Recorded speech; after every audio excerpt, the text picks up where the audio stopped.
Hi everyone, मैं हूं जागेश्वर और स्वागत करता हूं आपके अपने वर्चुअल क्लास जग्गी टेक पर। गाइज, आज से हम लोग एक ट्यूटोरियल स्टार्ट करने वाले हैं जो कि सी का होने वाला है। सी बहुत ही बेसिक प्रोग्रामिंग लैंग्वेज है। अगर आप न्यू हो प्रोग्रामिंग वर्ल्ड में, अगर आप अपना करियर बनाना चाहते हो आईटी इंडस्ट्री में, तो सी एक बहुत ही फंडामेंटल प्रोग्रामिंग लैंग्वेज हो जाता है आपके लिए, जिसको समझना बहुत ही ज़रूरी है। रीजन्स क्या है कि अगर आप सी को समझते हो तो फर्दर जो भी प्रोग्रामिंग लैंग्वेजेस पढ़ोगे वो समझने में आपको बहुत ही इजी होगा, कंफर्टेबल फील होगा। जैसे कि सी के बाद सी प्लस प्लस पढ़ोगे तो सी का एडवांस है सी प्लस प्लस। तो अगर आप सी कम्प्लीटली जानोगे तो सी प्लस प्लस पढ़ने में आपको ना ज़्यादा टाइम लगेगा और ना ही ज़्यादा आपको प्रॉब्लम्स होगी। इसलिए सी पढ़ना बहुत ही कंपलसरी हो जाता है एज ए बिगनर्स। ठीक है, ये ट्यूटोरियल्स में स्क्रैच से एडवांस तक लेके जाने वाला हूँ सी का। आपको इस पर कंप्लीट सी का नॉलेज मिलेगा। तो इस चैनल को सब्सक्राइब करने के साथ साथ मेरा जो प्लेलिस्ट है सी ट्यूटोरियल का, उसे आप बुकमार्क्स कर लें ताकि एवरीडे जो मैं अपडेट करूं उसके लिए आपको ज़्यादा टाइम वेस्ट ना हो सर्च करने में और इजीली आपको ये प्लेलिस्ट एक्सेस हो जाए। तो चलिए आज का वीडियो शुरू करते हैं। हम लोग वो बात करने वाले हैं इस पर सी प्रोग्रामिंग लैंग्वेज का। जैसे कि मैं आज इंट्रोडक्शन देने वाला हूँ सी प्रोग्रामिंग लैंग्वेज में। तो सी प्रोग्रामिंग लैंग्वेज का इंट्रोडक्शन स्टार्ट करने से पहले अगर आप बिगिनर्स हैं तो आपको कुछ चीज़ें जाननी चाहिए जो सी के बारे में जानने से पहले इम्पोर्टेंट है। जैसे कि लैंग्वेज क्या होता है, क्योंकि आप यहाँ पे देख रहे हो सी प्रोग्रामिंग लैंग्वेज, तो फर्स्ट आप जानो लैंग्वेज क्या होता है, प्रोग्रामिंग क्या होता है। इसके बाद हम लोग जाएंगे सी प्रोग्रामिंग लैंग्वेज में। तो जो इंडिविजुअल कुछ कुछ टॉपिक्स हैं उस पर आज हम लोग फोकस करेंगे। देन नेक्स्ट डे हम लोग डिस्कस करेंगे सी प्रोग्रामिंग लैंग्वेज के बारे में कम्प्लीटली। ठीक है, आज जो हम लोग देखने वाले हैं वह है कि लैंग्वेज क्या है, कंप्यूटर लैंग्वेज क्या है, प्रोग्रामिंग लैंग्वेज क्या है, source code, executable code, language का टाइप्स क्या है, नीड क्या है। ओके, एक कंप्यूटर लैंग्वेज के थ्रू कितने टाइप्स का सॉफ्टवेयर हम लोग क्रिएट कर सकते हैं, ये सभी पॉइंट्स पे हम लोग आज फोकस करने वाले हैं। तो चलिए स्टार्ट करते हैं आज का लेक्चर। फर्स्ट है व्हाट इज लैंग्वेज। लैंग्वेज क्या है, आप सभी को पता होगा लैंग्वेज क्या है। लैंग्वेज बेसिकली यूज होता है कम्युनिकेशंस के लिए, अपना इन्फॉर्मेशन को शेयर करने के लिए। ओके, लैंग्वेज क्या है, लैंग्वेज का यूज होता है कम्युनिकेशंस के लिए या फिर अपने इन्फॉर्मेशन को शेयर करने के लिए। और हम लोग कह सकते हैं language is a set of instruction. Okay, language क्या है, सेट ऑफ इंस्ट्रक्शन है जिसका यूज होता है। Okay, basically it is used for communication. Okay, इसे हम लोग बोलते हैं लैंग्वेज। बट कम्युनिकेशन और शेयर द इंफॉर्मेशन, लेकिन इस पे कुछ कंडीशंस होते हैं। लैंग्वेज का रूल्स क्या है, जैसे कि मैं हिंदी में सेंटेंस बनाना चाहता हूँ, मैं हिंदी वर्ड्स यूज कर रहा हूँ इस ट्यूटोरियल्स के लिए क्योंकि मुझे हिंदी का ग्रामर पता है। ओके, किसी भी लैंग्वेज को कम्प्लीटली और थ्रोली सेंटेंस बनाने के लिए उस लैंग्वेज का ग्रामर आपको आना चाहिए। आप इंग्लिश सेंटेंस अगर बना रहे हो तो आपको इंग्लिश का परफेक्ट नॉलेज होना चाहिए। अगर आप हिंदी सेंटेंस बना रहे हो तो हिंदी का आपको परफेक्ट नॉलेज होना चाहिए, सो दैट आप परफेक्ट हिंदी बोल सको, परफेक्ट इंग्लिश बोल सको। उसी तरह किसी भी लैंग्वेज में अगर आप कोडिंग कर रहे हो तो आपको उस लैंग्वेज का परफेक्ट नॉलेज होना चाहिए। ओके, तो ये आपका है कंडीशंस लैंग्वेज का। ओके ओके, ये था लैंग्वेज। अब हम लोग आते हैं कि कंप्यूटर लैंग्वेज क्या है। What is computer language? Yes, computer language आपके माइंड में आ रहा होगा वैसा लैंग्वेज जिससे हम लोग कंप्यूटर के साथ इंटरेक्ट कर सकें, उसे हम लोग कंप्यूटर लैंग्वेज बोलते हैं। ओके, और भी डेफिनेशन आपका सही है कि जिस लैंग्वेज के थ्रू हम लोग कंप्यूटर के साथ इंटरेक्ट करते हैं उसे हम लोग कंप्यूटर लैंग्वेज बोलते हैं। लेकिन अब थोड़ा एडवांस में आते हैं, हम लोग थोड़ा लॉजिक्स पे इसको डिफाइन करते हैं। हम लोग इसको डिफाइन कर सकते हैं computer language is a set of programs. It is a set of programs. Reasons क्या है, इस चीज़ के डेफिनेशंस के पीछे रीजन्स क्या है। अगर आप बोलते हो कि कंप्यूटर लैंग्वेज एक वैसा लैंग्वेज है जिसका यूज कंप्यूटर से इंटरेक्ट करने के लिए किया जाता है। तो कंप्यूटर से हम लोग इंटरेक्ट कर रहे हैं तो कंप्यूटर में कुछ प्रोग्राम्स है, तब तो हम लोग उसको इंटरेक्ट कर रहे हैं। कंप्यूटर्स के अंदर कुछ ऑलरेडी प्रोग्राम्स किया हुआ है, कुछ ऑपरेशंस किए हुए हैं, जिसके वजह से हम लोग उससे इंटरेक्ट कर पा रहे हैं। तो क्या है, सेट ऑफ प्रोग्राम्स है। जो भी इंस्ट्रक्शंस हम लोग जो भी चीज़ें करवा रहे हैं कंप्यूटर से, उस पर क्या है, कुछ ना कुछ कोडिंग है, तब तो हम लोग उससे बात कर पा रहे हैं, अपना जो भी रिक्वायरमेंट्स है उसको वर्क करवा पा रहे हैं। तो क्या है, सेट ऑफ प्रोग्राम्स है। इसलिए हम लोग वैसा लैंग्वेज जो कंप्यूटर से बात करने के लिए यूज हो, उसे कंप्यूटर लैंग्वेज बोलते थे, ये हम लोग स्टार्टिंग से पढ़ते रहे, लेकिन अब आप उसे बोल सकते हो कि कंप्यूटर लैंग्वेज एक सेट ऑफ प्रोग्राम्स है। ओके, अब आते हैं हम लोग कंप्यूटर लैंग्वेज आने के बाद एक और कॉन्सेप्ट है कि कंप्यूटर लैंग्वेज को यूज करके हम लोग कितने टाइप का सॉफ्टवेयर क्रिएट कर सकते हैं। ओके, कंप्यूटर लैंग्वेज का यूज करके हम लोग कितने टाइप का सॉफ्टवेयर क्रिएट कर सकते हैं। तो दो टाइप का सॉफ्टवेयर हम लोग क्रिएट कर सकते हैं, जैसे कि using computer language, which type of software we can create। Computer language का यूज करके हम लोग कितने टाइप का सॉफ्टवेयर को क्रिएट कर सकते हैं। हम लोग कंप्यूटर लैंग्वेज का यूज करके दो टाइप का सॉफ्टवेयर को क्रिएट कर सकते हैं। फर्स्ट जो आपका होगा वो होगा आपका सिस्टम एप्लीकेशन और सिस्टम लेवल, जिसे हम लोग स्टैंड अलोन भी बोलते हैं, सिस्टम लेवल एप्लीकेशन, जिसे हम लोग स्टैंड अलोन भी बोलते हैं, स्टैंड अलोन एप्लीकेशन भी बोला जाता है। ओके, सेकेंड है आपका web application. Okay, web application. Okay, identification, कैसे पहचानेंगे कि जो मेरा सॉफ्टवेयर है वो सिस्टम एप्लीकेशन है, स्टैंड अलोन एप्लीकेशन है और वेब एप्लीकेशन है। तो स्टैंड अलोन एप्लीकेशन का फीचर्स क्या है।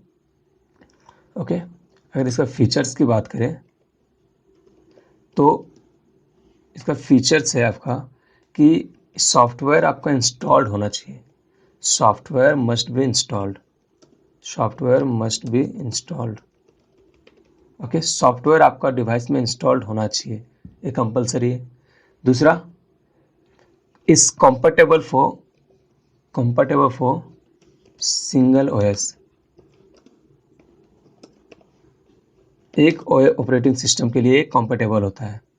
ओके, थर्ड है आपका no internet is not required, internet is not required. Okay, internet required नहीं है। बेस्ट एग्जांपल आपका नोटपैड, स्टैंड अलोन एप्लीकेशन है। माइक्रोसॉफ्ट पेंट, जिस पे मैं वर्क कर रहा हूँ, स्टैंड अलोन एप्लीकेशन है। ओके, ये सभी चीज़ों में आपको कैलकुलेटर, ये सभी क्या आपका स्टैंड अलोन एप्लीकेशन है। ये सभी चीज़ें आपको क्या देखो फीचर्स से मैच कर सकते हो। इंस्टॉल्ड होना चाहिए, कॉम्पेटेबल फॉर सिंगल ओएस है और इंटरनेट का भी रिक्वायर्ड नहीं है। ओके, अब आते हैं वेब एप्लीकेशन का फीचर्स में। ओके, फर्स्ट जस्ट अपोजिट इसका आपको करना है, no need to install any software,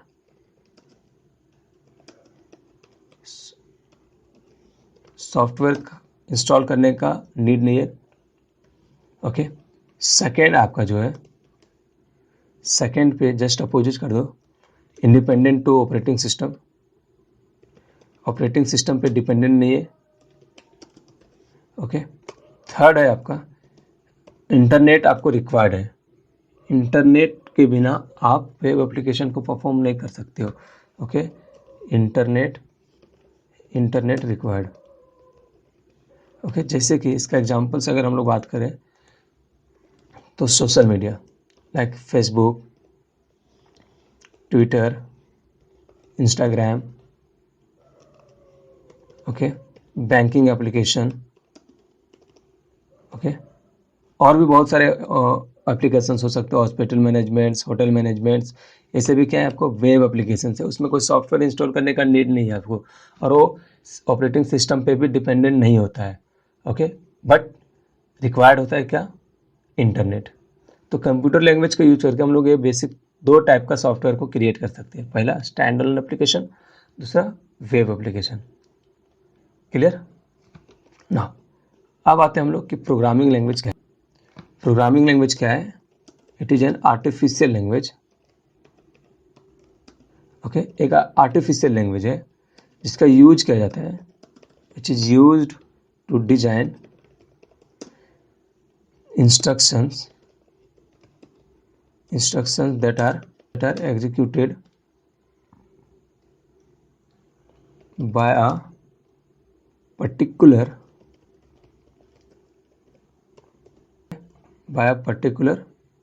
machine. इसे हम लोग कंप्यूटर भी बोल सकते हैं, by a particular machine, for performing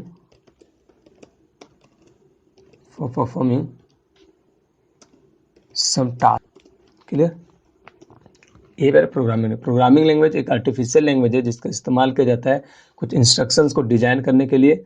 okay, जो एग्जीक्यूट होता है एक पर्टिकुलर मशीन पे कुछ टास्क को परफॉर्म करने के लिए। क्लियर? ना, अब हम लोग आते हैं कि प्रोग्रामिंग लैंग्वेज हम लोग जो पढ़ रहे हैं उस पर अगर आते हैं कि लैंग्वेज का टाइप्स क्या है यहाँ पे। ठीक है, हम लोग हिंदी, इंग्लिश, उड़िया, तेलुगु पे नहीं जाते हैं। सिर्फ टाइप्स ऑफ लैंग्वेज का यहाँ पे मतलब है low level language, high level language, middle level language. Okay, types of language 3 types है। फर्स्ट है आपका लो लेवल, देन है आपका high level, then middle level. Okay, तीनों लैंग्वेज के बारे में हम लोग 1 बाय 1 डिस्कस करेंगे। फर्स्ट आप देख लो क्या है, लो लेवल लैंग्वेज। लो लेवल लैंग्वेज, ओके, जिसे हम लोग शॉर्ट में LLL भी बोलते हैं। लो लेवल लैंग्वेज को LLL भी बोला जाता है। ओके, देन है आपका high level language. Okay, high level language जिसे हम लोग HLL भी बोल सकते हैं। लास्ट है आपका mid level language. Mid level language जिसे हम लोग MLL बोलते हैं। MLL बोलते हैं। लो लेवल को फर्दर टू टाइप्स में डिवाइड किया गया है। पहला है आप मशीन लैंग्वेज जिसको हम लोग ML भी बोल सकते हैं, ML। देन है आपका assembly language, assembly language. Okay, जिसे हम लोग क्या बोलेंगे, AL भी बोल सकते हैं। हाई लेवल लैंग्वेज में क्या क्या है, जावा, Python, PHP,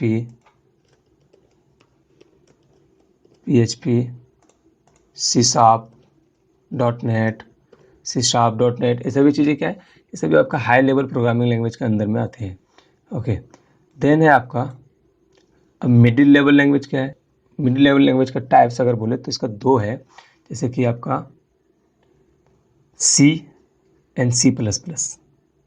C and C++, ये दोनों जो बेसिक से लैंग्वेज है वो आपका मिडिल लेवल प्रोग्रामिंग लैंग्वेज है।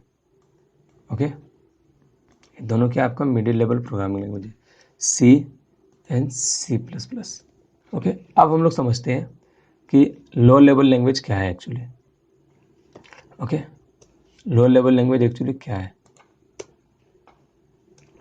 लो लेवल लैंग्वेज को प्रोसेसर लेवल जो ऑपरेशंस होते हैं उसके लिए जो भी सॉफ्टवेयर रिक्वायर्ड होते हैं और ऑपरेटिंग सिस्टम्स के लिए जो भी रिक्वायरमेंट होता है उसको हम लोग लो लेवल लैंग्वेज के थ्रू डेवलप करते हैं।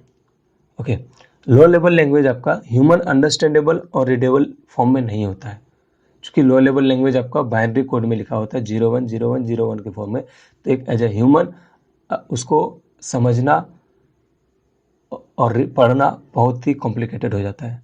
ठीक है, मशीन लैंग्वेज क्या है, मशीन लैंग्वेज एक नेटिव लैंग्वेज है ऑपरेटिंग सिस्टम का। मशीन लैंग्वेज एक नेटिव लैंग्वेज है। ओके, असेंबली लैंग्वेज एक लो लेवल प्रोग्रामिंग लैंग्वेज है जो डिजाइन होता है किसी स्पेसिफिक टाइप ऑफ प्रोसेसर्स के लिए। ओके, और मैं इसे डिफाइन भी कर सकता हूँ, the language those are used for developing a software for performing operating systems and processor level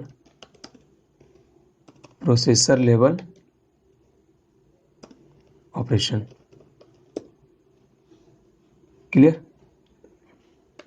ये आपका human understandable and readable form में नहीं होता है. ओके, हाई लेवल लैंग्वेज क्या है? हाई लेवल लैंग्वेज वैसा लैंग्वेज है जो मैथमेटिकल कैलकुलेशंस के लिए सॉफ्टवेयर डेवलप किया जाता है. हाई लेवल लैंग्वेज के थ्रू मैथमेटिकल कैलकुलेशंस के लिए सॉफ्टवेयर को हम लोग डेवलप करते हैं. Okay, the language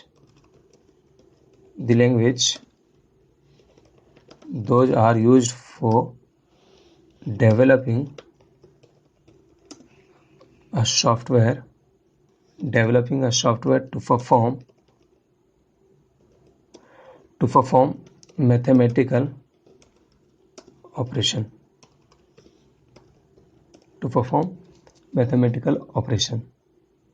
or mathematical calculations. We can say mathematical calculation. Clear? For an किसके लिए? फॉर एन एंड यूजर्स,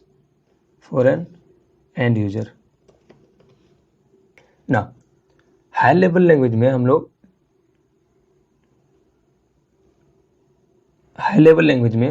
हम लोग इंग्लिश का यूज करके प्रोग्राम्स को लिखेंगे. Okay, in high level language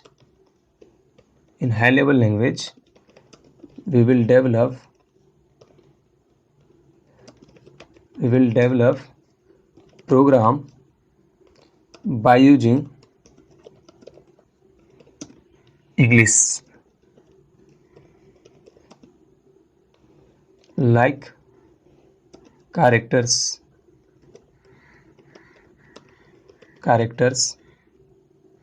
and by using mathematical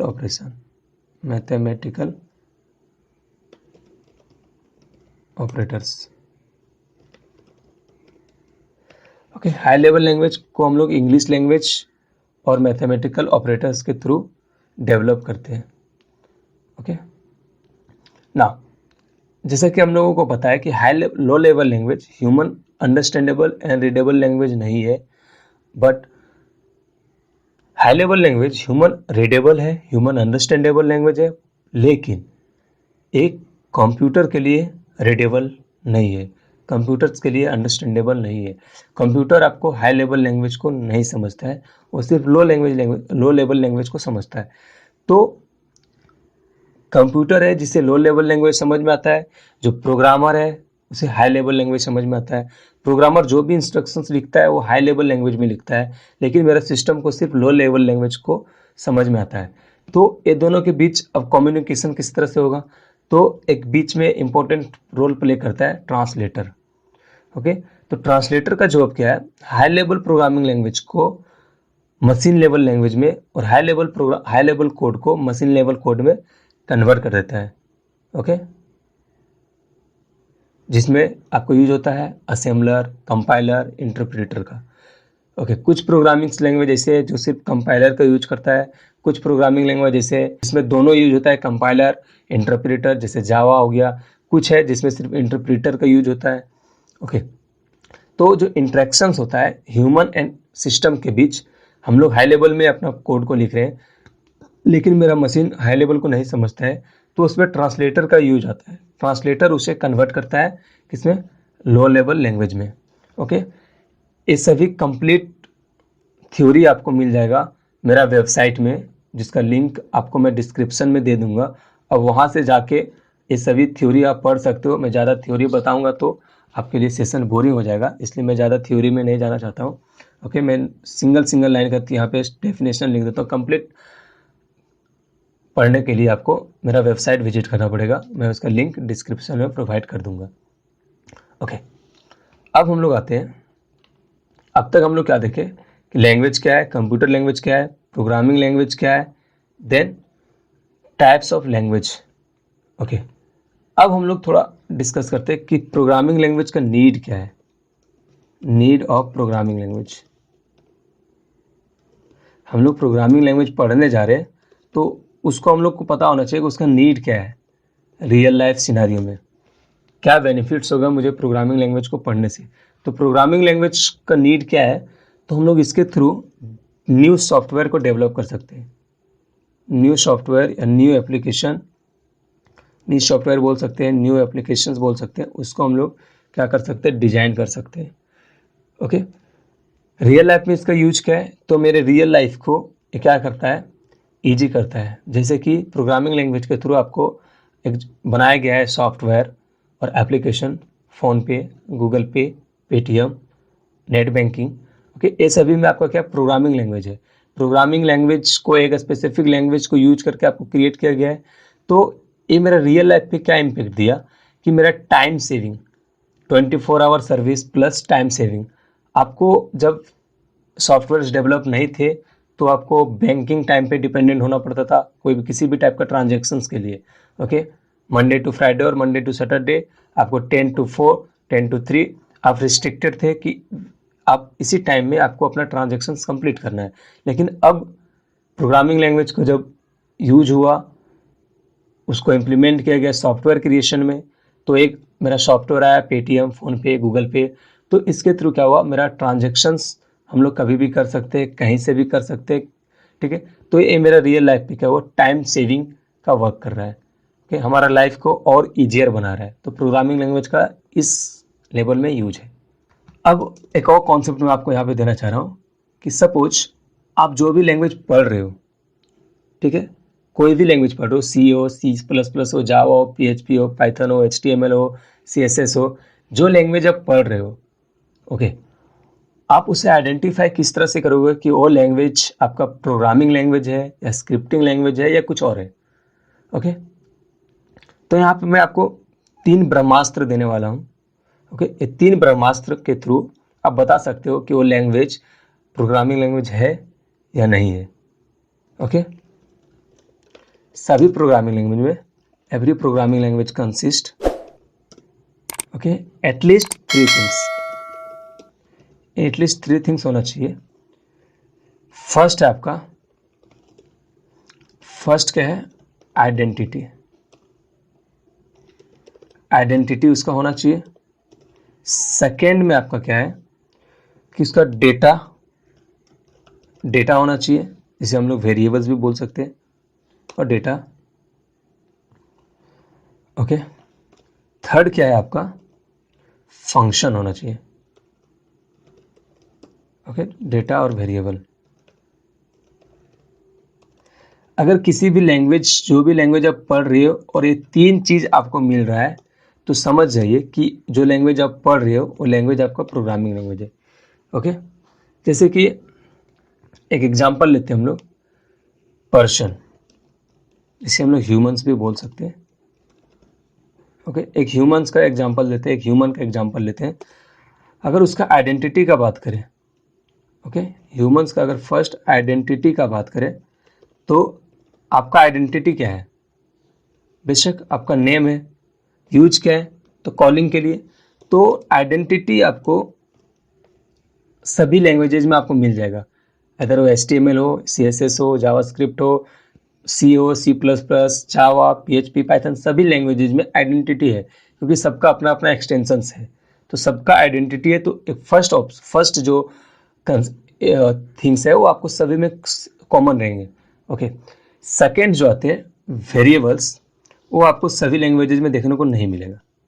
ठीक है, एज ए ह्यूमन आपका क्या डेटा है, आपका क्या वेरिएबल है, तो आपका डेटा क्या हो सकता है, यहाँ पे आपका इंफॉर्मेशन, आपका जो भी इंफॉर्मेशन है, जैसे कि आपका एज, आपका मेल, आपका मोबाइल, आपका एड्रेस, ओके, आपका क्वालिफिकेशन, ओके, ये सभी क्या है, आपका इंफॉर्मेशन है। ठीक है, थर्ड फंक्शंस की बात करते हैं, तो आपका फंक्शंस क्या है, आप खाना खाते हो, गेम खेलते हो, पढ़ते हो, देन और भी हो सकते हैं, दौड़ना, ये सभी क्या आपका फंक्शंस है। ओके, तो अगर हम लोग सी में बात करें, तो सी का आपका आइडेंटिटी है वेरिएबल्स भी अवेलेबल है, फंक्शंस भी अवेलेबल है। तो हम लोग कह सकते हैं सी एक क्या है, प्रोग्रामिंग लैंग्वेज है। ओके, बात करें HTML में, तो HTML में आपका आइडेंटिटी तो है, लेकिन कोई किसी भी तरह का वेरिएबल्स आपको देखने को नहीं मिलेगा, किसी भी टाइप का आपको फंक्शंस देखने को नहीं मिलेगा। तो इसलिए हम लोग बोलते हैं HTML is not a programming language. Okay, HTML एक स्क्रिप्टिंग लैंग्वेज है, प्रोग्रामिंग लैंग्वेज नहीं है। अब आप आइडेंटिफाई कर सकते हो जो लैंग्वेज आप पढ़ रहे हो वो लैंग्वेज आपका प्रोग्रामिंग लैंग्वेज है या तो फिर कोई और लैंग्वेज है। क्लियर? अब ये सभी चीज़ें कंप्लीट होने के बाद अब हम लोग समझते हैं कि सोर्स कोड क्या है। ओके, क्योंकि जब मैं इस ट्यूटोरियल स्टार्ट करूंगा आपका सी का, तो बहुत मेनी टाइम्स मैं यूज करूंगा सोर्स कोड और एग्जीक्यूटेबल कोड। तो मैं फर्स्ट क्लियर कर देना चाह रहा हूँ कि सोर्स कोड क्या है। यस, सोर्स कोड क्या है? जो कोड प्रोग्रामर लिखता है उस कोड को सोर्स कोड बोलते हैं। सिंपल सा फंडा, जो भी कोड को प्रोग्रामर लिखता है उस कोड को हम लोग सोर्स कोड बोलते हैं, लेकिन वो एक प्रॉपर प्रोग्रामिंग सिंटैक्स में होना चाहिए और ह्यूमन रीडेबल होना चाहिए। ओके, सोर्स कोड क्या है? It is a code which is written by the programmer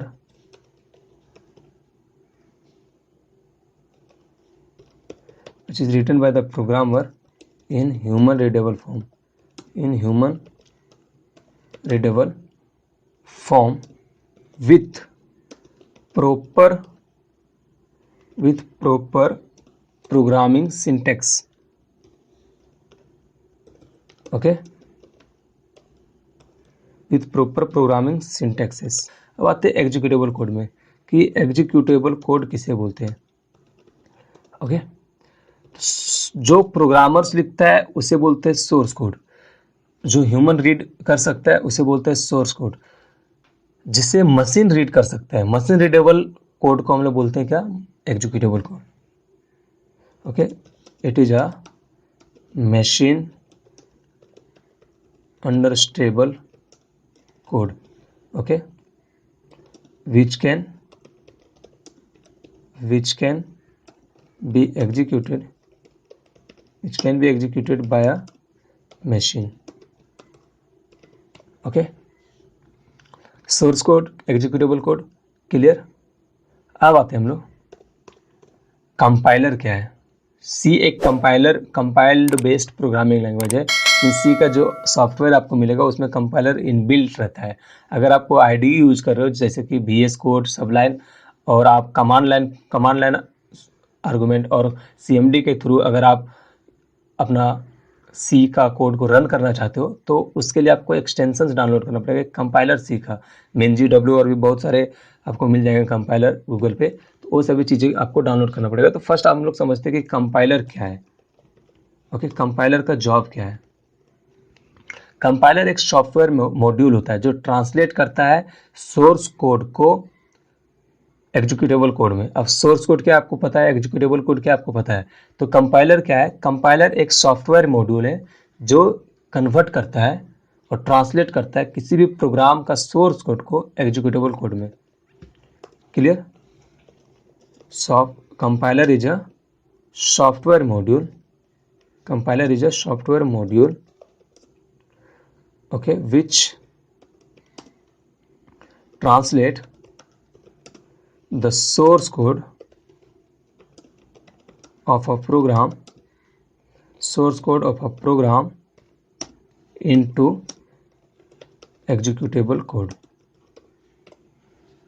clear? Compiler क्या करता है? कंप्लीट कोड को एट अ टाइम ट्रांसलेट करता है। Compiler translate complete code at a time. Okay, just opposite interpreter क्या करता है? इंटरप्रेटर भी आपको कन्वर्ट करेगा सोर्स कोड को एग्जीक्यूटेबल कोड में, but line by line.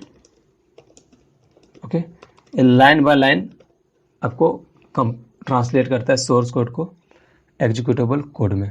Compilation के लिए हम लोग कंपाइलर का यूज करते हैं।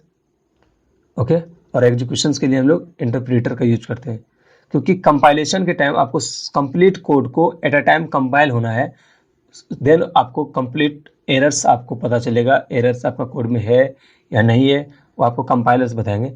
देन बट एग्जीक्यूशन के टाइम आपको क्या इंटरप्रेटर रिक्वायर्ड होता है, जो लाइन बाय लाइन आपको एग्जीक्यूट करता है आपका कोड को। लेकिन सी के केस में और C++ के केस में सिर्फ कंपाइलर का वर्क है, इंटरप्रेटर का जॉब नहीं आता है। जावा में आपको कंपाइलर इंटरप्रेटर दोनों का यूज होता है, ठीक है। C और C++ में इंटरप्रेटर का रिक्वायरमेंट्स नहीं है, क्योंकि C++ completely compiler based programming language है, इसलिए सिर्फ कंपाइलर का रोल होता है। ओके ना, एक क्वेश्चन आ सकता है माइंड में कि sir programming language is a stand alone और web application. Programming language PL is stand alone और वेब एप्लीकेशन। प्रोग्रामिंग लैंग्वेज क्या है, स्टैंड अलोन है या वेब एप्लीकेशन है? आई थिंक आंसर्स आपको पता होगा, क्या है, स्टैंड अलोन है। रीजंस क्या है?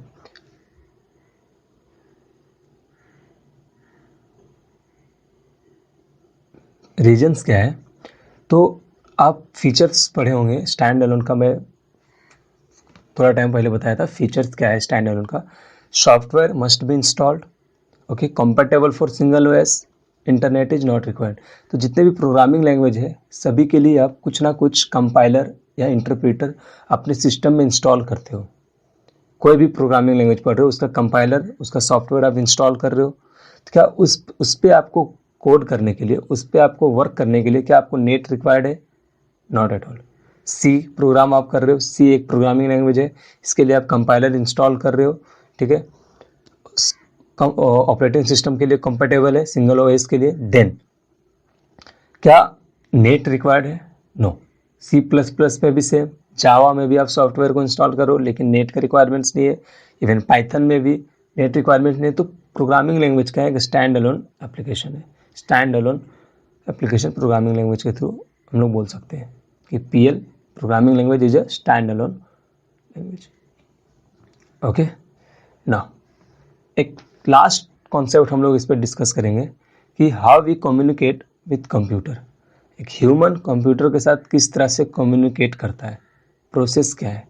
ओके, उसके लिए एक कंप्लीट डायग्राम से मैं आपको समझाने का ट्राई करूँगा कि हम लोग कंप्यूटर्स के साथ किस तरह से इंटरेक्ट करते हैं। ओके, एक ये पर्सन है, ओके, सपोज एक ये ह्यूमन है, ओके, एक ह्यूमन है, वो यूज कर रहा है कोई एक प्रोग्रामिंग लैंग्वेज को। क्या यूज कर रहा है? कोई एक प्रोग्रामिंग लैंग्वेज यूज कर रहा है, ओके, या तो C हो, C++ हो, जावा हो, और कोई भी लैंग्वेज हो, उस लैंग्वेज को यूज करके वो कोड लिख रहा है। क्या कर रहा है? एक कोड को लिख रहा है, ओके, और कुछ इंस्ट्रक्शंस को लिख रहा है। जैसे कि मैं यहाँ लिखा हूँ num1 = 10, num2 = 21, pf printf num1 × कोई सिंटेक्स में फॉलो नहीं किया हूँ किसी भी लैंग्वेज का, मैं नॉर्मल सिनेरियो लिया हूँ सिर्फ समझाने के लिए। देन कंपाइलर क्या करता है? उसे कंपाइल करता है, कंपाइल करने के बाद उसे कन्वर्ट करता है किसमें? बाइनरी में। ओके, एक कंप्लीट स्टेटमेंट को कुछ इस तरह से बाइनरी में कन्वर्ट करता है, क्योंकि इस चीज़ को डायरेक्ट कन्वर्जन नहीं है, इसको आप डायरेक्ट ये नहीं समझता है मेरा सिस्टम। जो मैं ह्यूमन रीडेबल फॉर्म में लिखा हूँ num1 = 10, num2 = 21, उसे ये नहीं समझता है। ओके, सिस्टम उसको नहीं समझता है, इसलिए मुझे मीडिएटर यूज करना पड़ता है, कंपाइलर। तो कंपाइलर उसे क्या करेगा? इस कोड को, ह्यूमन रीडेबल कोड को मशीन कोड में कन्वर्ट करेगा, देन इसे अंडरस्टैंड करेगा आपका सिस्टम, समझने के बाद ये प्रोड्यूस करेगा आपको आउटपुट, ठीक है। देन ये आउटपुट आपको कंसोल के थ्रू विजिबल्स होगा आपको। ओके, फर्स्ट किसी एक लैंग्वेज का यूज करके कुछ इंस्ट्रक्शंस को लिखा जाता है, कंपाइलर उसको कंपाइल करके उसे बाइनरी में कन्वर्ट करता है, देन सिस्टम हमारा उसे समझता है कि मैं क्या इंस्ट्रक्शंस करवाना चाह रहा हूँ, क्या ऑपरेशंस मैं उसे परफॉर्म करवाना चाह रहा हूँ। ओके, इंस्ट्रक्शंस के अकॉर्डिंग वो ऑपरेशंस को परफॉर्म करता है, देन अपने कंसोल पे रिजल्ट को डिस्प्ले करता है, जो कि मुझे और हम लोगों को दिखाई देता है। ओके, तो सी का इंट्रोडक्शन पार्ट में इतना ही। बेसिकली अब तक हम लोग सी का इंट्रोडक्शन नहीं देखे हैं, बट सी का इंट्रोडक्शन देखने से पहले कुछ जो रिक्वायरमेंट्स थे, जो कुछ चीज़ें थे टेक्निकल्स, उस चीज़ों पे हम लोग आज फोकस किए। नेक्स्ट ट्यूटोरियल्स में इंट्रोडक्शन का पार्ट 2 में हम लोग कम्प्लीटली बात करेंगे सिर्फ सी के बारे में। सी इंट्रोडक्शन पे हम लोग फोकस करने वाले हैं। ओके, अगर वीडियोज आपको अच्छा लगता हो तो प्लीज़ इसे लाइक करें, सब्सक्राइब करें और अपने दोस्तों के बीच शेयर करना ना भूलें, क्योंकि एक कंप्लीट प्लेलिस्ट आपको फ्री एक्सेस है। किसी भी टाइप का कोई भी अमाउंट आपको पे नहीं करना है। ओके, तो उनके लिए बेनिफिशियल्स होगा। Thanks for watching.